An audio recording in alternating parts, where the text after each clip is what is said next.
Esto es HR to HR. Yo soy Mariby Jiménez, tu acompañante descubriendo historias con las que vas a conectar. ¿Me sigues? Bienvenidos, bienvenidas a un nuevo capítulo de HR to HR, el podcast de HR Talents by DCH. Y hoy tengo el gustazo de contar con Javier García. ¿Qué tal, Javi? ¿Cómo estás? Muy bien. Muchas gracias por acompañarme. Javier es compañero mío, Javi, en Prosegur, es responsable global de formación. Y bueno, Javi, cuéntanos tú tu historia y tu relación con los recursos humanos. ¿Lo elegiste tú o te eligió a ti?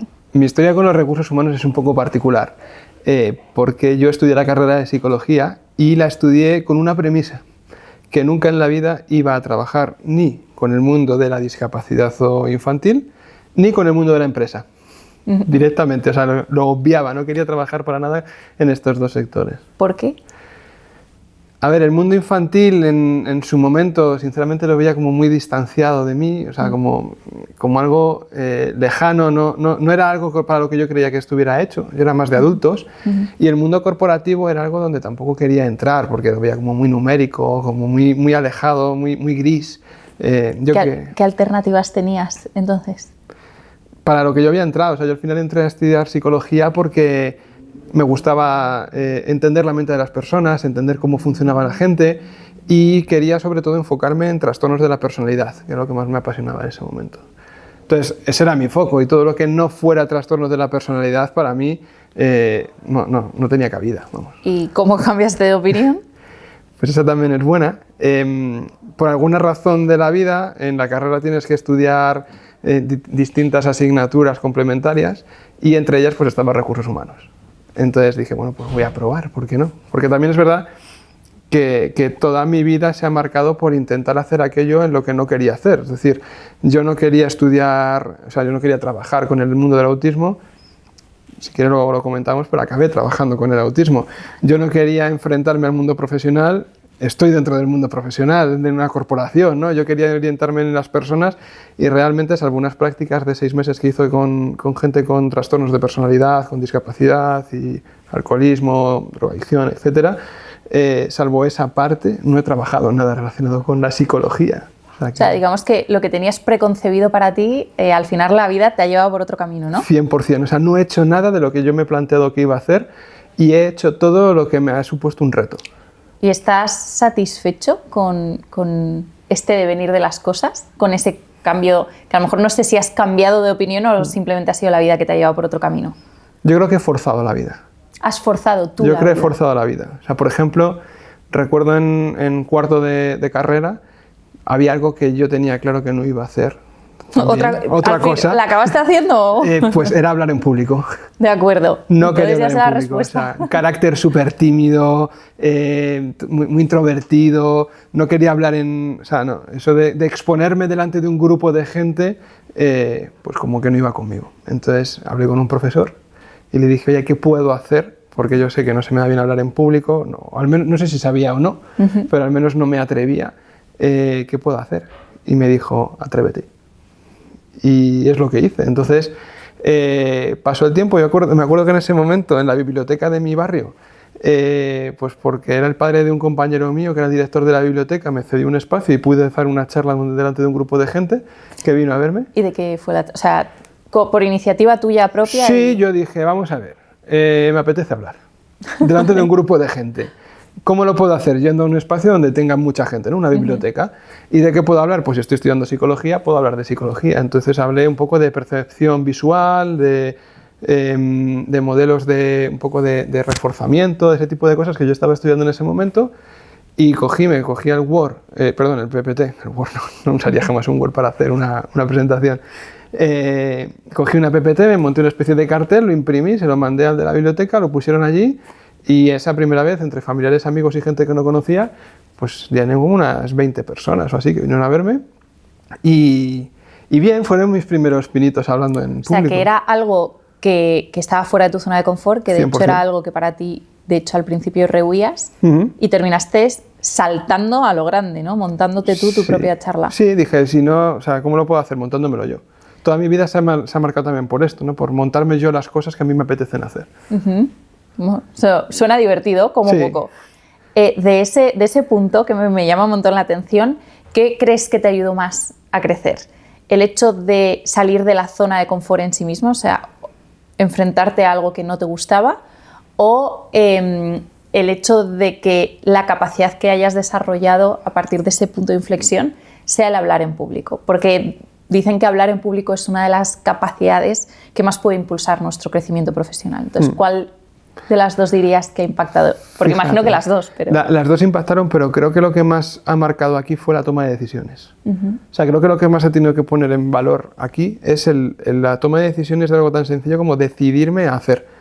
Que hasta ese momento no me había decidido a hacer. Entonces, en el momento en el que tú empiezas a decidirte a hacer cosas, ya no hay quien te pare. Entonces, te pones a hacer y, sobre todo, entiendes que no pasa nada y que si fallas, pues te levantas y pruebes otra vez, pero hasta que consigues hacer eso que tú quieres. ¿Y ya habías tomado decisiones antes de algo tan radical como enfrentarte a algo con lo que no te sentías cómodo? Sí. O sea, porque la toma de decisiones en sí misma es una capacidad que también se practica. O sea, digamos que tú has hilado una con otra, ¿no? Sí. Quizás empezaste por las decisiones y dentro de esas decisiones dijiste, vale, pues ahora voy a hacer un triple salto y además de tomar una decisión, voy a tomar una decisión que me saque de mi zona de confort y que además me desarrolle en un ámbito que me va a hacer crecer. 100%. O sea, la anterior a esta fue, si te acuerdas, te he dicho que hay dos cosas que no iba a hacer cuando empecé la carrera. Sí. Una de ellas era el mundo profesional, la otra era el autismo. Pues las prácticas de cuarto de carrera decidí hacerlos en un colegio de niños con autismo. ¿Por qué? Y pues, también por generar ese challenge para ti mismo, ese reto de decir, esto es lo que no quería hacer, lo voy a hacer. Lo voy a hacer sobre todo para confirmar si es lo que quiero hacer o no. Es decir, antes de tomar una decisión de esto no quiero hacerlo y entonces ya lo aparto del camino, tengo claro que hay cosas que quiero hacer. Vale, pues sé que a eso puedo llegar. Tengo claro que hay cosas que no quiero hacer. ¿De verdad las tengo claras? Vamos a probarlo. Si sale bien y funciona, fenomenal, y si no, pues no. Que ese radicalismo quizás del principio, es decir, tenía dos cosas que tenía clarísimas, o tres con lo de no hablar en pública, como que tú mismo fuiste rebajando y precisamente te quisiste enfrentar a ello antes de ser tan drástico. Casualmente vi una publicación en la universidad de que, oye, que se podían hacer unas prácticas en un colegio con autismo y dije, oye, pues voy a hablar con este colegio y a ver si encaja, no encaja, y al final encajó. Y fue mi comienzo para entrar en el mundo del autismo, con el que luego estuve unos cuantos años, antes de acabar aquí. Vamos a volver a la primera pregunta, porque te preguntaba cómo habías llegado a los recursos humanos. Eso es. Entonces, ¿cómo llegué? Pues cuando después de practicar bastante, pues en el mundo del autismo, hice esta asignatura de recursos humanos que te decía, etcétera, acabé la carrera, y al acabar la carrera no sabía qué hacer con mi vida. Probablemente temas relacionados con trastornos de la personalidad, pero tampoco lo tenía claro. Una habilidad que tenía que trabajar era el inglés. Entonces decidí irme a Brighton un mes, a estudiar inglés o aprender inglés, o al menos a alejarme del mundo. Estuve allí durante un mes, no conseguí trabajo porque mi intención era irme sin billete de vuelta, conseguir un trabajo y quedarme ahí, no conseguí nada. Entonces dije, bueno, pues voy a volver y voy a estudiar algo que me acerque al mundo profesional. ¿Por qué? Porque había probado el mundo de la psicología relacionado con la discapacidad. Dicho muy, muy, muy frío, no me iba a dar de comer. Es decir, siempre que quiera y he querido, tengo posibilidad, y todo el mundo tiene posibilidad de hacer cualquier voluntariado o cualquier apoyo, y por lo tanto esto siempre está abierto, pero yo tenía otras prioridades en la vida para las que necesitaba pues ganar más dinero, básicamente. Entonces hice un salto intermedio que fue estudiar coaching. Me confundí, desde mi punto de vista, y me confundí porque no estaba preparado para estudiar coaching, porque yo creo, ahora, visto con retrospectiva, creo que para ser coach necesitas una experiencia que acompañe el aprendizaje que puedas coger. Es decir, en el coaching puedes aprender unas habilidades extraordinarias, pero si no tienes una experiencia suficiente, esas habilidades van a quedarse cortas y por lo tanto tu coachee no va a poder... ¿Eras demasiado joven quizás? Tenía 22 años, entonces... ¿Pero por juventud o por experiencia profesional? Yo creo que por juventud la parte técnica sí que la pude coger muy bien, pero por experiencia desde luego estaba muy lejos. O sea, que para ti te faltaba, ¿no?, experiencia profesional para ser capaz de... Ahí en ese momento estaba otra vez el challenge de pues si yo he estudiado coaching, oye, me voy a enfrentar con gente más preparada y con más experiencia que yo y les voy a hacer coaching, que ese es el punto que nunca tienes que perder de vista, ¿no? Es decir, cuando empiezas a hacer algo, tienes que creerte que en lo que tienes que hacer eres bueno e ir a por ello hasta el final, pero visto con retrospectiva, me lancé nuevamente a la piscina porque, claro, que iba a decir yo, por ejemplo, a un responsable de formación de VIPs, como hice en su momento, hacerle coaching sobre temas relacionados con su área de trabajo.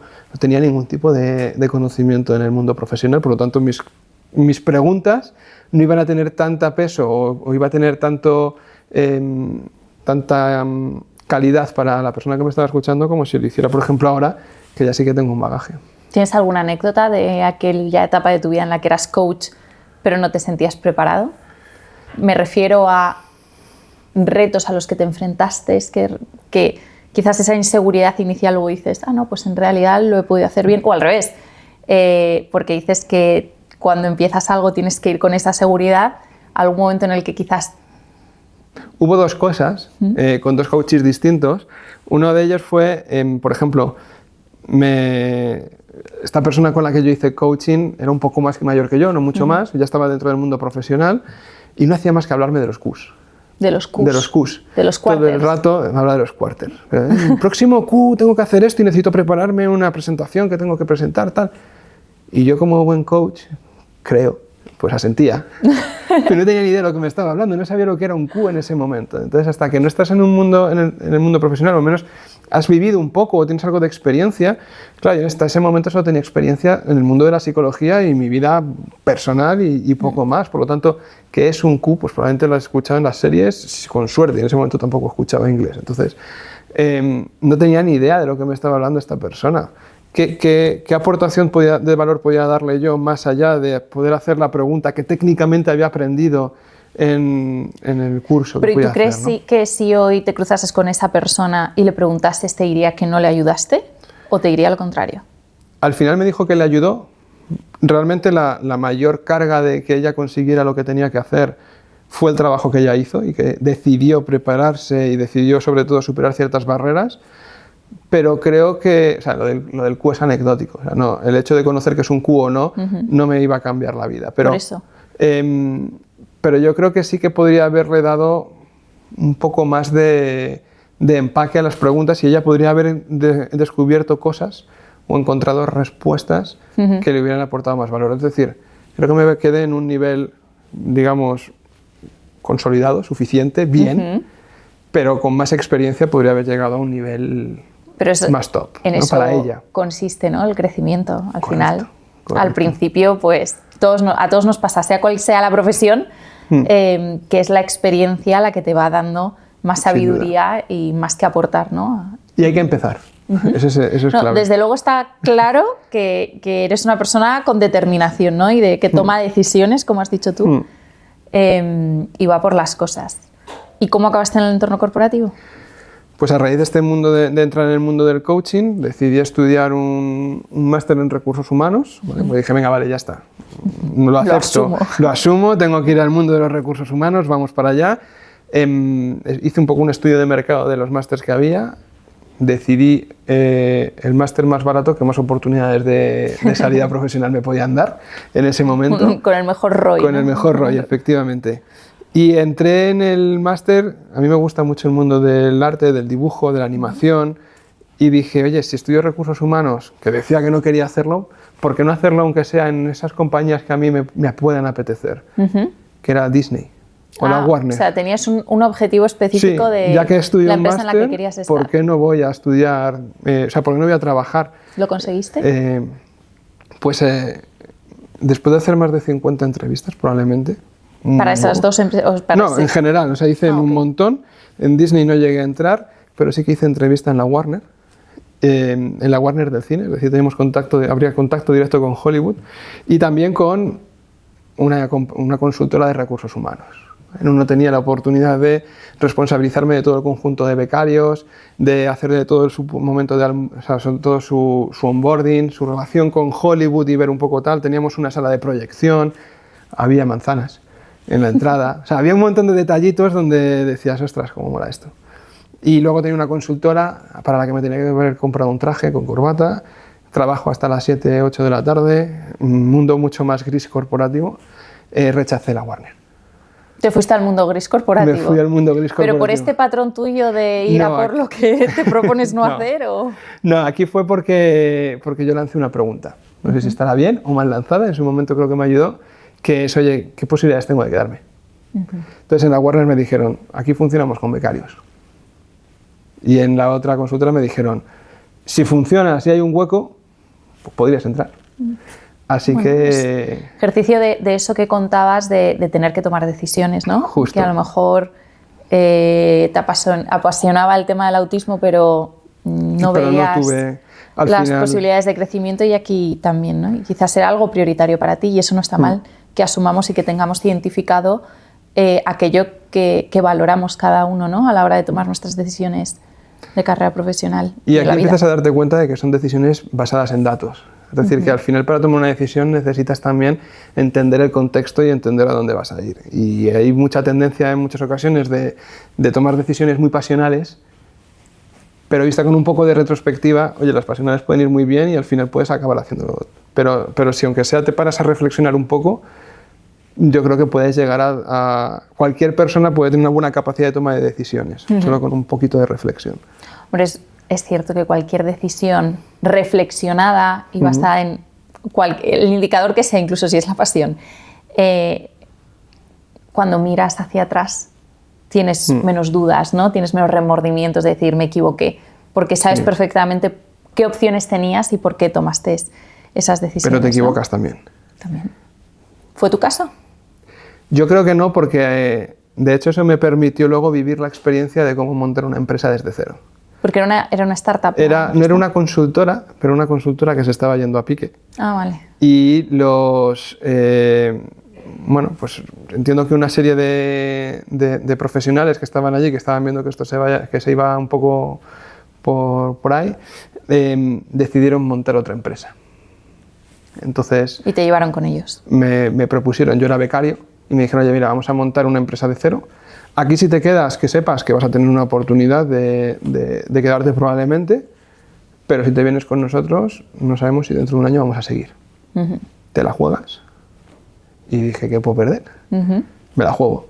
Entonces me fui con ellos y ha sido mi empresa hasta hace un par de años. Es decir, he visto cómo ha crecido desde el principio, he visto las decisiones que hay que tomar para montar una empresa desde cero, he estado muy cerca de los socios siempre, entonces he visto también la parte positiva y la parte negativa, lo que es las victorias y lo que es estar un poco más apurado y el cómo tienes que tomar decisiones para montar un departamento o cómo tienes que sacar un producto que no existe. O sea, todas esas cosas las he ido viviendo y es apasionante ver cómo se monta algo así. Sí. Y sobre todo da mucho aprendizaje. Sí, ¿no? Yo creo que estar cerca de la toma de decisión y en entornos ágiles, que cuando se empieza un proyecto suele ser todo mucho más ágil, el crecimiento a mí siempre me ha parecido que el aprendizaje es exponencial. Creo que la pata de la comunicación que yo he desarrollado más o que he podido desarrollar ha sido sobre todo en esa etapa, donde no he tenido otra más que enfrentarme, porque al final ahí he estado dentro del área de assessment, de evaluación y development centers, he tenido que enfrentarme, yo he hecho probablemente más de 2000 entrevistas. Porque tú en esa corporación no estabas en recursos humanos, estabas en negocio. Sí, pero nuestro negocio era recursos humanos, por lo tanto era recursos humanos, negocio era lo mismo, nosotros vendíamos procesos de assessment y development center y procesos de selección. Entonces yo estaba sobre todo en la parte del assessment, era lo más cercano también al mundo de la psicología, el entender a las personas, etc. Entonces era donde yo creo que más podía aportar en ese momento. Y ya te digo, es que he pasado entre entrevistas y sesiones de feedback, han pasado por mí más de 2.000, 3.000 personas, que es un montón de gente cuando te pones a reflexionar y dices, joder, hay veces que me encuentro gente, el año pasado me pasó, estaba en la piscina en Morazarzal y de pronto se me acerca un señor y me dice, hola, ¿eres Javier? Y digo, sí, te conozco de algo. Y me dice, es que yo creo que tú me has entrevistado. Y digo, ¿cómo? Y dice, sí, yo estaba en Repsol, no sé qué. Y digo, sí, yo he hecho entrevistas para Repsol.